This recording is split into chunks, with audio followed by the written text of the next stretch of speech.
तो रीजनिंग में अपना टॉपिक चल रहा था सीटिंग अरेंजमेंट। सीटिंग अरेंजमेंट के अंदर सर्कल वाले क्वेश्चंस आपको करवा दिए गए थे कि 7 या 8 जने सर्कल के अंदर बैठे हैं, उनका मुख केंद्र की ओर है, तो छोटी फिंगर लेफ्ट, बड़ी फिंगर राइट, बायां दायां, राइट हैंड की, इस हिसाब से उनको किया था। और हमारे नेल्स क्या होंगे, हमारा फेस होगा, केंद्र की ओर बैठे हैं तो अंदर की ओर इनका मुख होना चाहिए। तो इस तरीके से हमने किए थे क्वेश्चन ये। आज हम करेंगे लाइन अरेंजमेंट, सीटिंग अरेंजमेंट के अंदर ही लाइन अरेंजमेंट। देखिए इसके अंदर क्या देता है, कोई भी 5-7 जने सर्कल में नहीं बैठे बल्कि कहां बैठे हैं, लाइन में बैठे हैं। तो इसमें सबसे पहली बात तो यही रहेगी, सर्कल में क्या होता था कि अपने क्वेश्चन कहीं से भी स्टार्ट कर लें। जैसे मैं कहता था चाहे नीचे से स्टार्ट कर लो, अगर किस देखो जैसे यहां पे लिखा है ए, जैसे ये लिखा है ये आपका सर्कल बन गया। मान लो किसी स्टूडेंट ने ए यहां नहीं लिखा, ए यहां नहीं लिखा, उसने ए यहां पे लिख दिया, मान लो ए यहां पे लिख दिया, लेकिन जब वो डायग्राम बना रहा था तो उसने भी ए के बाद क्या लिखा होगा, B C D E F, ठीक है, तो उसने भी एफ तक लिखा होगा। तो ए के दाएं में इसके क्या है, यहां पे भी ए के दाएं में क्या है, यहां पे भी ए के बाएं में क्या है, इसका भी ए का बायां क्या है, कोई दिक्कत नहीं होती, कहीं से भी क्वेश्चन स्टार्ट करो, बस उनके बाएं दाएं जो व्यक्ति बैठे हैं वो क्या होने चाहिए, सभी के सेम होने चाहिए। मेरी बात समझ आ रही है आपको? तो जब अपने सर्कल वाला क्वेश्चन करते हैं तो आप कहते हो सर कहां से स्टार्ट करें, मैं कहता हूं कहीं से भी कर लो।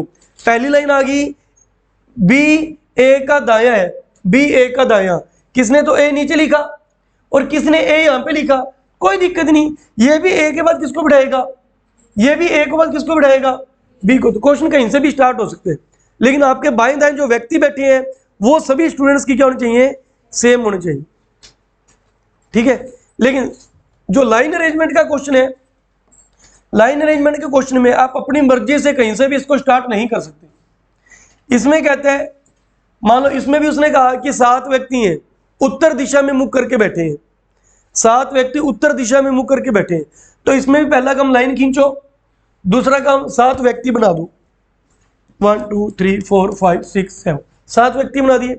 अब पहली लाइन आ गई, ए बी का दायां दूसरा है, ए बी का दायां दूसरा है, वही पैटर्न, फिंगर किस पर आएगी, बी पर, कौन सी फिंगर, राइट हैंड की ये 2 फिंगर, छोटी लेफ्ट और बड़ी राइट। इस बार नाखून आपने ऊपर रखने हैं क्योंकि सारे उत्तर दिशा में मुख करके बैठे हैं, नाखून ऊपर की ओर आएंगे।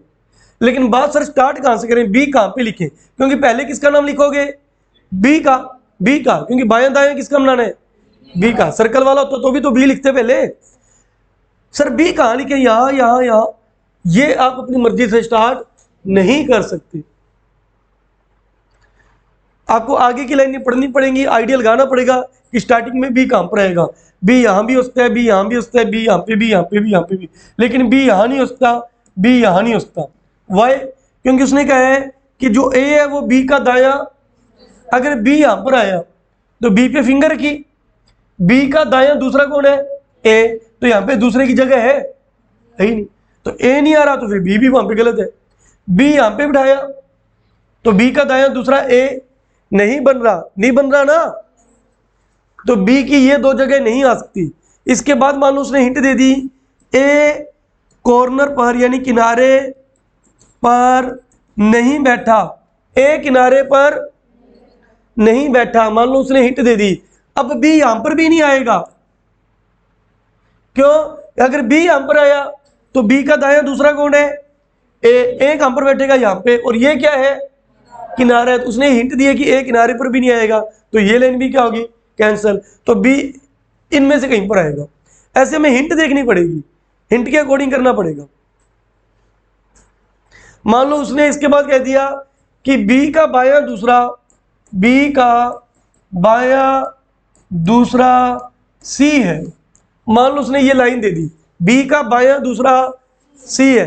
अब पता लग गया कि बी कहां पर आएगा, अब पता लग गया कैसे, देखो यहां 3 पे बी नहीं आएगा, क्योंकि यहां पे बी आता तो ए नहीं आ रहा, यहां पे बी आता तो ए नहीं आ रहा, यहां पे बी आ रहा है तो ए कॉर्नर पे बैठ रहा है और कॉर्नर पे बिठाना नहीं। अब बी की जगह कितनी रहेगी, 4, या तो बी यहां पर या यहां पर या यहां पर या यहां पर।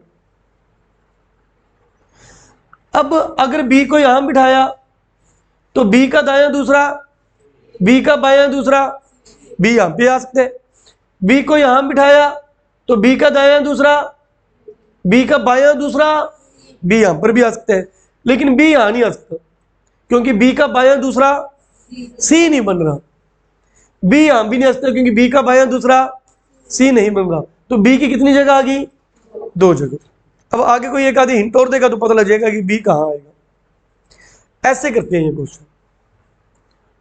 चलो ये क्वेश्चन मैं आपको करवा के दिखाता हूं, फिर आपको शीट दी हुई है, फिर आपने शीट में से ट्राई करना।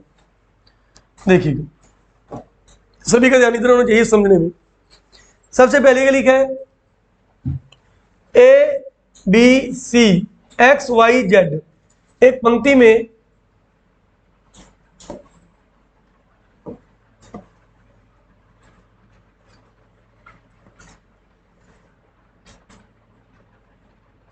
उत्तर की ओर मुंह करके बैठे हैं। ठीक है, A B C X Y और जेड एक सीधी पंक्ति में उत्तर दिशा में मुंह करके बैठे हैं। कितने जने हो गए? 2 4 6, 1 2 3 4 5 6। ठीक है, इनका मुख किधर है? उत्तर दिशा। आपको ध्यान है उत्तर ऊपर और दक्षिण, तो ऊपर मुख है तो आपके नेल्स ऐसे रहेंगे ऊपर की ओर। ओके, अगली लाइन क्या कह रहे हैं? सी जेड का दायां तीसरा है तथा बी सी का दायां दूसरा है। सी जेड का दायां, बी सी का दायां, सी जेड का दायां तीसरा है। सुनना, पहली लाइन करते हैं। सी जेड का दायां, जेड यहां बैठा, पहले किसका नाम लिखोगे? जेड का या सी का? क्यों? बायां दायां किसका बनाना है? जेड का। जेड का दायां, जिसके साथ का क्या की लगता है बायां दायां उसी का ही होता है, तो पहले उसी का नाम लिखोगे। तो जेड का नाम आएगा, जेड पे फिंगर रख के उसका दायां तीसरा कौन बनेगा? सी। जेड यहां आ सकता है, आ सकते, इसका दायां तीसरा कौन हो जाएगा? जेड यहां पे भी आ सकता है, इसका दायां तीसरा कौन हो जाएगा? जेड यहां पर भी हो सकता है, इसका दायां तीसरा कौन हो जाएगा? जेड यहां नहीं आ सकता क्योंकि दाएं तीसरे की जगह नहीं है, तो इन तीनों में से जेड कहीं नहीं आएगा। Is that clear? या तो जेड यहां या यहां या यहां। मान लो मैंने अपनी मर्जी से यहां लिख दिया और सी लिख दिया 1 2 3 यहां पे, वैसे लिख दिया। जेड का दायां तीसरा कौन है? सी। समझ आ रही बात? अगली लाइन क्या है? बी सी का दायां दूसरा है। बी जो है सी का दायां दूसरा है, फिंगर किस पर रखनी है? सी का दायां दूसरा बन गया। ये सही है। क्यों? क्योंकि अगर मैंने जेड को इधर खिसकाया तो जी भी आगे खिसकेगा और सी के कारण बी खिसकेगा, काम जरा नीचे गिर जाएगा, जगह ही नहीं आगे। अरे बस समझ। तो मतलब जो अपने डायग्राम बनाया वो क्या बनाया अभी तक? सही। पहली लाइन थी सी जेड का दायां तीसरा, अगली लाइन थी बी सी का दायां दूसरा। ठीक है, नेक्स्ट लाइन पढ़ते हैं। एक्स ए से दाईं ओर अगला है, ए का दायां अगला एक्स, ए का दायां अगला एक्स, ए का दायां अगला एक्स। यहां पे तो 2 की जगह ही नहीं है, यहां पे है। पहले किसका नाम लिखूं? ए का या एक्स का? ए का, क्योंकि ए का दायां बनाना है। ए का दायां अगला एक्स, ए का दायां अगला एक्स। नाम किसका रह गया? वाई। चलो ये सिंपल सा क्वेश्चन था, तो आपको बताने के लिए कि ऐसे क्वेश्चंस आते हैं। ठीक है, अब इससे रिलेटेड क्वेश्चंस करते हैं। पहला क्वेश्चन, व्यक्तियों के जोड़ों में से कौन सा जोड़ा पंक्ति के ठीक मध्य में है? बीच में कौन सा जोड़ा बैठा है? एक्स और सी। ये बिल्कुल बीच में है ना।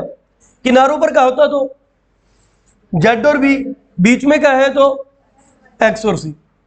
एक्स सी या सी एक्स एक ही बात है। जेड के सापेक्ष एक्स की स्थिति, तो किसके ऊपर उंगलियां रखोगे? जेड के ऊपर। जेड के सापेक्ष एक्स की स्थिति बोलो। दाईं ओर दूसरा, दाईं ओर दूसरा, दाईं ओर दूसरा। ठीक है, नेक्स्ट। उपयुक्त व्यवस्था में बैठने के आधार पर 5 में से 4 एक जैसे हैं, उनका एक ग्रुप बनता है। एक ऑप्शन उनमें से अलग है जो उनके ग्रुप में नहीं आता, वो बताइए। ये आपको सर्कल वाले में कराए थे ना। ये क्वेश्चन आप कैसे करते हो? एरो बना के। अब इसमें तो एरो बनेगा नहीं, इसमें देखते हैं क्या करें। पहला ऑप्शन है जेड ए, जेड के बाद ए ऐसे बैठे, फिर एक्स सी, एक्स के बाद सी इस दिशा में बैठे, एक्स के दायां सी, फिर सी वाई भी ऐसे ही है, एक जैसे लग रहे हैं ना, वाई भी एक जैसा लग रहा है। एक्स ए, ये क्या हो गया, उल्टा, एक्स ए उल्टा चल रहा है, तो जो उल्टा चलेगा वही हमारा क्या होगा, आंसर होगा। तो वो कह रहा था 5 में से 4 ऑप्शन एक जैसे हैं जिनका एक ग्रुप बनता है, एक उनसे अलग है, वो अलग ही आप बताइए कि कौन है। ठीक है, नेक्स्ट करते हैं। ए और सी के बीच कितने व्यक्ति बैठे हैं? ए और सी के बीच एक व्यक्ति बैठा है, उसका नाम है एक्स। क्लियर है? नेक्स्ट करके देखिए, और देखिए नेक्स्ट डायग्राम करते हैं। नेक्स्ट डायग्राम देखिए, कितने व्यक्ति हैं? 6 व्यक्ति हैं। 1 2 3 4 5 6, 6 व्यक्ति हैं। सी डी ई एफ जी और एच उत्तर की ओर मुख करके बैठे हैं, जरूरी नहीं इसी क्रम में। डी एफ के दाया दूसरा है, डी एफ का दाया, एफ कहां बिठाए ऐसे बता देंगे अपने, चेक करना पड़ेगा ना।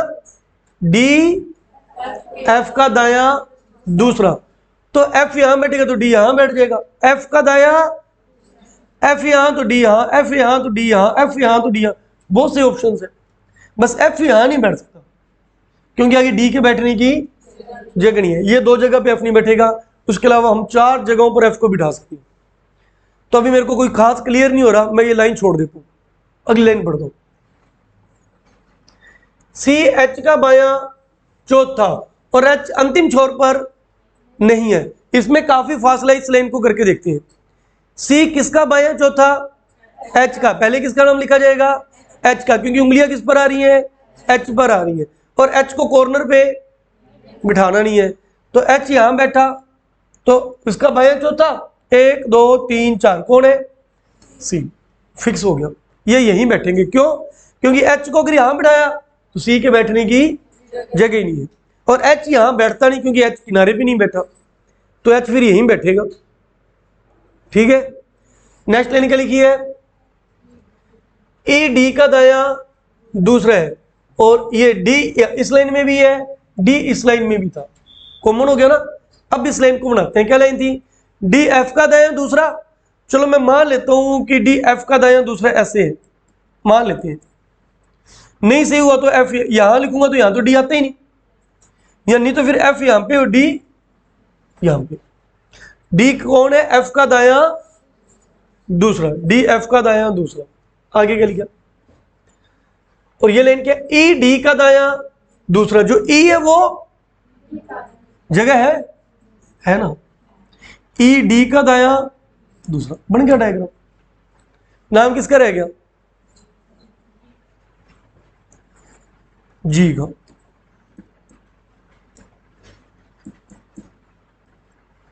ये डायग्राम बन गया। अब इसके क्वेश्चन सॉल्व करते हैं। ई के संबंध में जी का स्थान, ई के संबंध में जी का स्थान, बोलो बाएं से तीसरा, बाएं से तीसरा। नेक्स्ट, निम्नलिखित में से कौन सा जोड़ा रेखा के अंतिम छोरों पर खड़े हैं? कौन कौन सा अंतिम किनारे पर है? सी ई या ई सी, ठीक है। सी के दाया दूसरा कौन है? सी का दाया दूसरा जी, सी का दाया दूसरा जी। ओके, नेक्स्ट, उपयुक्त व्यवस्था में खड़े होने के स्थान के आधार पर 5 में से 4 एक जैसे हैं, एक अलग है। भाई एरो से करके देखते हैं। सबसे पहले क्या लिखा है? सी जी। एक अलग बताना कौन सा है? सी जी ऐसे जा रहा है इस दिशा में और बीच में एक का गैप है। जीई, जीई में कितने का गैप है? 2 का। देखते हैं आगे। जी एच में भी कितने का गैप है? 1 का। डीई में भी कितने का गैप है? 1 का। एफ डी में भी कितने का गैप है? 1 का। तो 2 का गैप किसमें था? जी और ई। ये हमारा आंसर। तो 5 में से 4 एक जैसे होते हैं, एक अलग होता है। जो एक अलग होता है वही हमने छांटना होता है। इन क्वेश्चन का ये मतलब होता है। नेक्स्ट, यदि सभी व्यक्तियों को बाएं से दाएं वर्णाक्रम सेट किया जाए तो कितने व्यक्तियों का स्थान अपरिवर्तित होगा। यह क्वेश्चन कल हमने सर्कल वाले में भी किया था। इनको कैसे सेट करना है, बाएं से दाएं, ये होता है बायां और ये जा रहे हो दाएं को। और कैसे सेट करना है, अल्फाबेट अंग्रेजी वर्णमाला में। तो क्या क्या नाम है यहां पे बताना, C D E F G H, C D E F G H कर दिया। बाएं से दाएं अल्फाबेट अंग्रेजी वर्णमाला में सेट करने के बाद कितनों का स्थान अपरिवर्तित रहा, मतलब स्थान चेंज नहीं हुआ। तो सी का स्थान चेंज पहले भी यहां अभी भी यहां, उसके अलावा बस। तो आंसर आएगा कितनों का स्थान चेंज नहीं हुआ, एक का स्थान चेंज नहीं हुआ, ये अपरिवर्तित। ओके, तो इस प्रकार से लाइन अरेंजमेंट के क्वेश्चंस। जो शीट दी हुई है करिए, प्रैक्टिस करिए, फिर करवाता हूं मैं आपको और